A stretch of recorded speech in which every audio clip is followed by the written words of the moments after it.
Sometimes people just say like, well, I don't want this. I don't trust that. Sometimes maybe perhaps with good intentions, but unfortunately who you harm long-term is yourself because you've given yourself no support. And it goes back to recognizing that we cannot be supermom, superwoman, that there is a limit and not beating ourselves up, not being too critical or... Parents in different ways, and they all are important. And I think for me, realizing who gave you this idea that this is the way to parent or to be a mom, or what being a good mom means, or even just questioning, what does a good mom mean? Welcome to the Transforming Healthcare Coaching Podcast, where we're all about helping healthcare professionals like you create positive change at work, at home, and everywhere in between. Do you really think it's possible to be a leader, promoted, and a healthcare professional? This is what we talk about in our special Mother's Day episode, coming to you live from Sedona, Arizona. So, Gillian, it is so wonderful to be here with you in Sedona, Arizona, which we both have been dreaming to come to. Yep. We're both moms. Yep, absolutely, yeah. So happy Mother's Day. Same to you. I still can't believe that we were able to make all of this happen here for our retreat for Transforming Healthcare Coaching. And I figured this is no better time than to record a podcast to talk about some myths and some strategies and some things that we would like to share with our friends and colleagues who happen to be parents, moms in healthcare, whether you're a leader, like an administrative chief, nurse practitioner, physician, executive. We'll kind of dive into it. So, okay, sounds good. I guess my wonder for you is, it's hard to make the time for the things that matter, and you juggle a lot of different things. Could you give us an idea for what kinds of things are on your plate and were on your plate when you were working clinically, raising your family, being a partner? You went through a lot of different growth phases in your career as a leader in healthcare, and I'm just curious, like, what kinds of identities? Yeah, absolutely. So obviously, first of all, there's the clinical side of things with a schedule, and sometimes that schedule can't be moved, right? It has to stay the way it is, or you have to find coverage. So that's number one. And number two, there's the demands of the family and the kids and their school schedules, their college schedule, whatever it is, their after school activities, and then there's the relationship in the family, whether it's a husband and wife or whatever that is. And that has to be nurtured as well, because if you don't look after that, everything starts to kind of crumble. And I think sometimes that's the last relationship to get the attention that it actually needs, because work and kids tend to come first. Yeah, no, I totally relate. I do have to admit, I do think that contributed probably to my divorce, because that definitely was a relationship that came last. And that's also we had a Med Thriving Summit last year in December, and our special guest, Dr. Lisa Muehlenbein, talked about that. And she has the MEDLIFE Matrix, which is all about nurturing that relationship first. So it's a really important part that you bring out. Yeah, because she recognizes how important that is, right? Right. So a lot of times as a working woman in healthcare, how do you manage the schedule? Because I think that's 9 times out of 10, that's all we complain about when we're talking about, like, well, how do you arrange this? And how do you figure out who's going to take, to soccer? And then who's your mom tribe? I don't know if you have any tips or guidance, and I certainly can use some of your advice. Okay. So luckily, when I was going through all this, my husband and I were a pretty good team. So, that definitely helped a lot. We both picked up the slack, or we helped each other out. So I think that's one thing. Another thing is to have a support system where possible. Now, maybe some people are fortunate to have grandparents around or aunties and uncles. I didn't have any extended family, and I often found that difficult, because then you have to think about, well, if I've got to do this, or I want to go out, or I want to have an evening out, who do you trust for babysitting? So, and maybe it's another mom, and you trade off. We did that quite a lot. We traded time. And but having some kind of a support system, be it family, friends, responsible older kids, that are in the neighborhood, I think that's really helpful as well. Yeah, it's a really good idea, the responsible neighbors in your just your locality, because you're going to sort of realize Because I know a lot of times people post on Facebook groups or moms groups or school PTO things, just trying to find connection. Because being brave enough to actually ask for help and connection is so important. Because it really does take a tribe to figure out all of those things. And I think that's the hardest thing when moms isolate themselves or you decide for yourself. Like the first person in your own way is yourself. Because sometimes people just say like, well, I don't want this. I don't trust that. Sometimes maybe perhaps with good intentions, but unfortunately, who you will harm long-term is yourself because you've given yourself no support. Exactly. And quite often we're the last person, that goes along with the relationship, right? But quite often we're the last people to look after ourselves. And you become drained sometimes, you become cranky and you maybe react to things that you don't want to react to, but it's because you feel overwhelmed or just pulled in too many different directions. I'm sure you've felt like that from time to time because you have a really busy schedule. You take a lot on, and this is true. This is true. So I guess I'm wondering, how do you advocate for yourself, like in that partnership relationship with either with your husband or your partner, and how do you ask your friends to be able to do those things? Do you have any language or suggested ways? I mean, what's coming up for me is being with people that you can trust, right? So if you've got good relationships and trusting relationships, I think it's something that can come quite naturally. If you don't have that, then it's a whole different, story. And, I guess it just depends on the relationships you have and the needs that you have. And, sometimes you have to drop everything, get a kid to a doctor's appointment or to something else. And, you just have to make it work. But I remember being in the car multiple times, racing around from appointment to appointment or, practice to practice, whatever it was. And, it just was overwhelming. Yeah. I know there's lots of moms that feel alone. And I know there's a lot of people at work that feel alone. Yeah. And so I think the one thing I probably would wonder and recommend is just go try to be brave. It's really hard to make new friends and just know that everybody else feels the same way, even with people with lots of friends. And so I think because we just normalize, it's okay to feel that it's hard. Just go try and do it, because I'm still friends with someone from, we always were the last two to pick up from after school care. Oh, because you're always working. Always the last two. Yeah. And, even though our girls are no longer necessarily BFFs anymore, like the reality is that was helpful just because you could commiserate with things and you saw a familiar face. Right. And if necessary, come emergency, yes. If she had texted me that there was an emergency, I would try to help and vice versa. There was times when later on, many years later, she needed help getting to band camp together. And so I'm like, they're not best friends, but we will still help as mom friends. Right. More in the point. So they're just finding little funny opportunities to make a new friend. Right. And talking about being the last to pick up it, I've been there as well. And you kind of feel bad when you walk into the building and your kid's the last one being picked up and they're really desperate to go home or whatever. So I think we have to, sometimes, you feel bad because you don't feel like you're doing enough or you're not meeting everybody's needs. And then you internalize that. But we also have to remember and cut ourselves some slack and, recognize that we can't be everything for everybody. Right.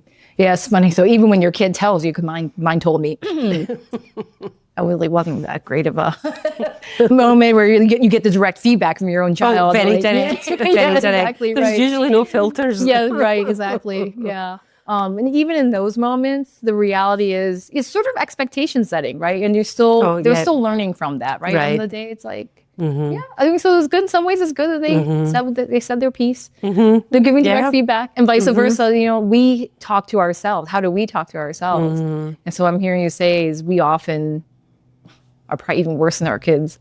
Yeah. In terms of what we say to ourselves. Yeah. In comparison. Yeah. Like what your kid says to you, they just say and they're like, that's it. I still love you. I still, what I mean? It's still fine, but please try not to do that again, But then what we say to ourselves and we neurose over it and then we are anxious over it and then we continue to beat ourselves up. I think that's where the true damage is. Right. And it goes back to recognizing that we cannot be supermom, superwoman, there is a limit. And not beating ourselves up, not being too critical or, Yeah. You know? I love Shonda Rhimes, I think in one of her commencement speeches, talked about the fact that when you see her successful on the stage, or when you see her writing Grey's Anatomy, when you see her making these shows or winning these things, I mean, she's failing at home. And that failure is normal. Failure, whatever that really means, in one aspect means you're succeeding in another. And the reality is, if we hold multiple identities, we're always going to have moments where things are going to just sort of fluctuate. And that's also okay, because I think if I ask anyone point blank, would you rather be 1,000 million % in this side and not even having this piece of the pie in your life? They're like, oh no. Right? So I think the reality is, we want to have it all. We also have to right size our expectations for what little wins are we going to celebrate, rather than only seeing the negatives. Right. And I always thought having structure was very important for kids. So even if you're working shifts and you know, your schedule's changing all the time, having some consistency, whether it's the ability to sit down and have dinner together at night, if that's not possible, can we always have a bedtime story or something else, or some check-in on homework, but something that just creates some kind of a routine and habit and stability in a schedule that's kind of all over the place. Yeah. You're talking about small rituals. I mean, bedtime is the best. I love bedtime because I also took a nap at the same time. Oh, yeah. Yeah. You know, so going back to a concept in terms of thinking like what is perfect and what's super mom. And do you have any thoughts on like, well, we often hear this, right? Because we often coach physician executives. They have this super mom complex. I guess I'm wondering, how does it show up sometimes in these conversations that are subtle in terms of that perception? Yeah, I think it shows up with increased stress, maybe feeling not good enough, or I'm not being a good enough mom. And that's something we can usually help our clients with, right? Because, you know, we're not all perfect and we can't be super mom or super woman, right? Yeah, and I think something else that comes up is perfectionism. You know, we want to have everything done as well as possible, and we beat ourselves up when things are not going as well as possible. And you know, I'm curious to hear what you think about the perfectionism trap. Yeah. You know, it's funny when you say about the supermom, because I think we all fall into it, right? Because you have different influencers or different people, or even like when you're your mom friends. Like, oh, I hand bake the cookies, or I custom write a love note for the lunchbox every day. Or, you know, there's different ways that people show up differently. And I think the hard thing is realizing you don't have to be a curated, like a Martha Stewart magazine of what the lunchbox looks like. Sometimes I have these quiet little thoughts that I tamper them down, because I think the reality is all of us parent in different ways. And so for some people, it is a home cooked meal. I know for some, and just be okay with that. Versus for other people, it's being able to transport to all of the sporting activities and be present for all the practices. For other people, it's just being able to drive them to school and not have to ride the bus. For other people, it's just being there and listen to them. Right. For other, you know, everyone parents in different ways, and they all are important. And I think for me, realizing I ask often, like, well, who gave you this idea that this is the way to parent or to be a mom, or what being a good mom means, or even just questioning, what does a good mom mean? Like, it's very interesting because people really pause for a second and they wonder, who did I get that from, and why? And then you start to unpack that, right? And then we do that in our conversation about, is it my culture? Did I accept it from Instagram? Did I let my best friend influence me? Is it pressures? I mean, because if your friends are pressuring you to be a certain way, are they really accepting you as your authentic self? So you have to wonder, you let them in, and you let those expectations in. I mean, if you really do value it, you should value it. You should, if you really want to have the cookies, then you need to prioritize the cookie baking. Fine. But I think it really depends on what's most important. Because I would say probably almost every single generation, what the mom thought was most important was probably not what the kid thought was most important. I think that's probably very accurate, yes. Yeah. So we just have to just keep trying and realize how much time you spend showing up. And I do think there's definitely a lot of data to show that time, energy, attention, listening, being present, probably the most important gift you do in that relationship than anything else. It's not the buying the clothes, those things. It really is just being present. Yeah, absolutely. Just being present and knowing that your kid can depend on you when they need you. Because, things come up at school. Kids are mean to each other at school, and there's some undesirable, interactions that go on, and things that are way more serious than that at school. And some parents are also dealing with issues like ADHD and other, issues with kids and their health. So, that's something else that just adds into the complexity and the juggling. Yeah. I feel like sometimes you're spinning plates, just keeping them all spinning. Right.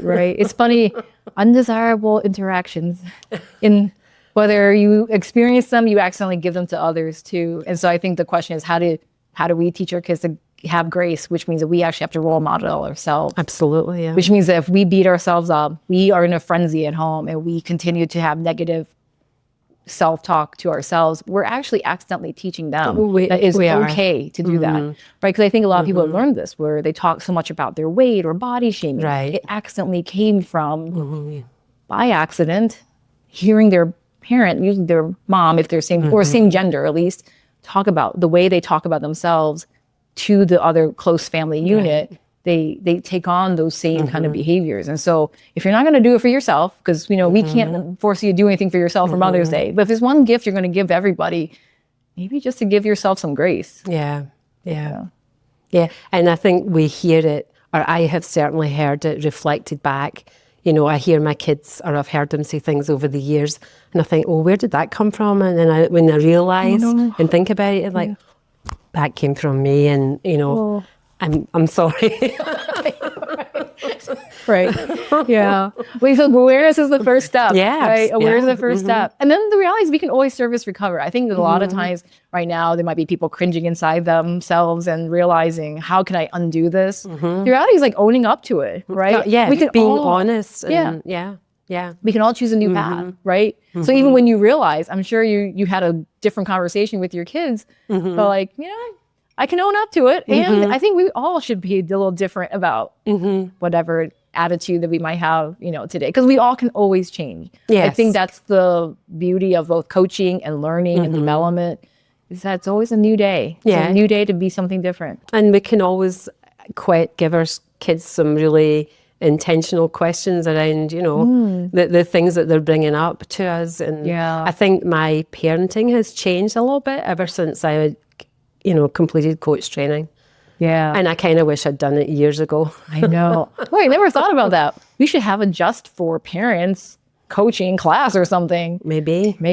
Yeah. Well, maybe someday. I think right now, as we help leaders, integrate their very busy lifestyle and celebrate all the moms in our lives, what are some things you think that we could do to sort of make the world a better place for women in healthcare? Because as data will show, women have a harder time, have greater rates of suicide, tend to have problems in promotion. You feel like the odds are sort of stacked against you as a woman. And a lot of people really focus in on that glass half empty side of things. But since you and I are both glass half full kind of people, I'm wondering if you have any ideas for how we can give advice.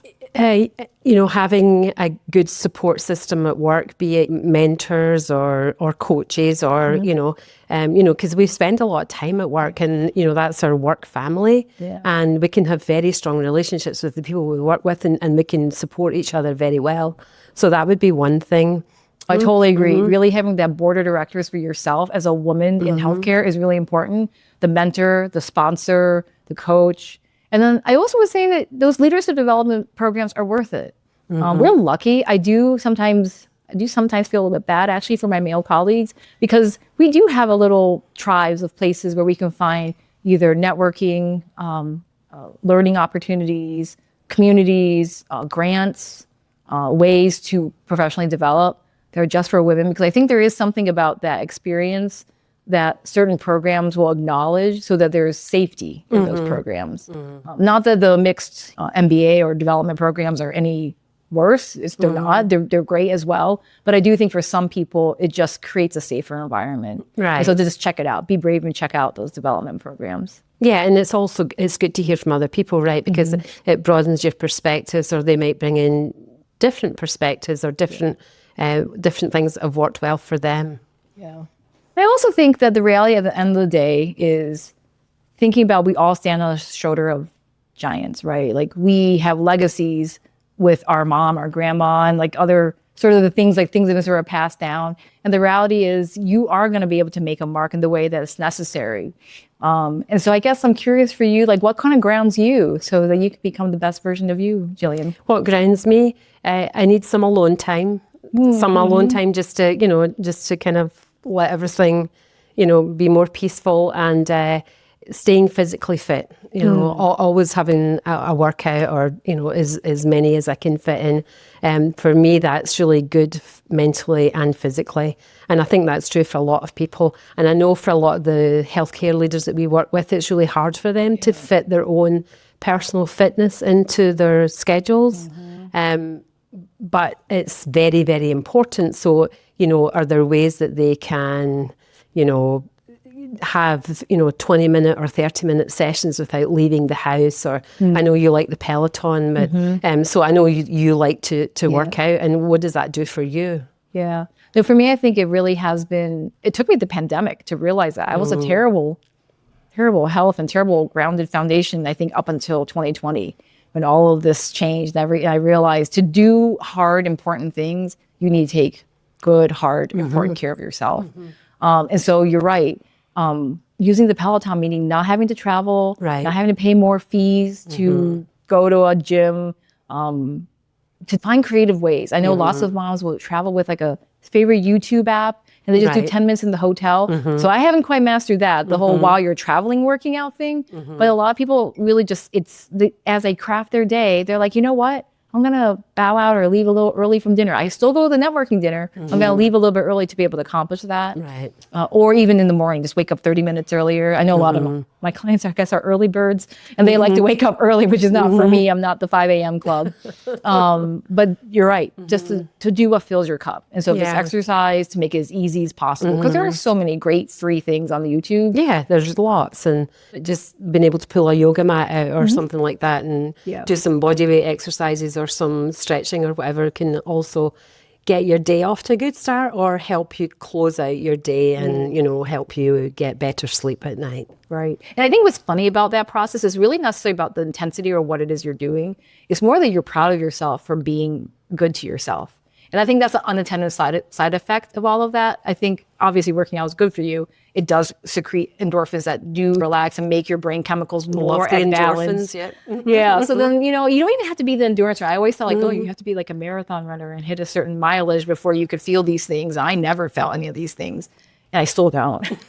But I think it's, for me, it's like, I did it, And so when you can pat yourself on the back, and as Mel Robbins would say, you can high five yourself, then you've done the most important thing. And so it serves many different things. We also know for learning that by getting up and moving helps you learn for the rest of the day.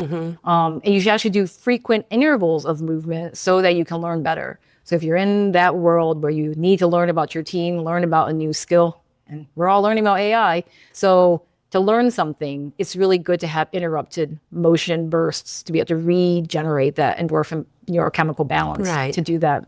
So awesome. It's been awesome talking with you, Gillian. Okay, well, thank you. I appreciated talking to you as well. Yeah, so thank you for everyone for listening to our Transforming Healthcare Coaching podcast live from Sedona, Arizona. And happy Mother's Day to all of the healthcare professionals who identify as a mom and a leader. Have a good day. Thanks so much for listening. If you found value in today's episode, please subscribe and share with a colleague who would benefit.